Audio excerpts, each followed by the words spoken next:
Nonushta eng muhim ovqat. Bu ham marketing yolg'oni. Sababini hozir tushuntirib beraman. Bu iborani 100 yil oldin Kellogg's korxonasi o'ylab topgan. Sutga aralashtirib yeydigan xlobya sotish uchun.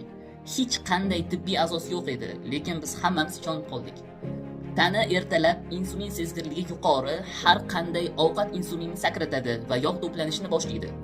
Aksincha, agar siz nonushtani kechiktirsangiz, masalan soat 10-11 da yesangiz, tana kechagi kunga yog' zaxiralarini yoqishda davom etadi.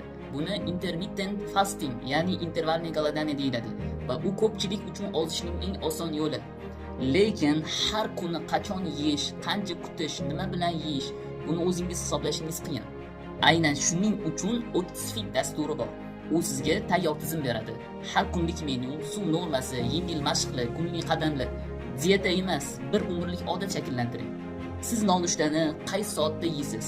Kommentariyada javobingizni yozib keting. 30 sonini qoldirsangiz sizga dastur uchun link jo'nataman.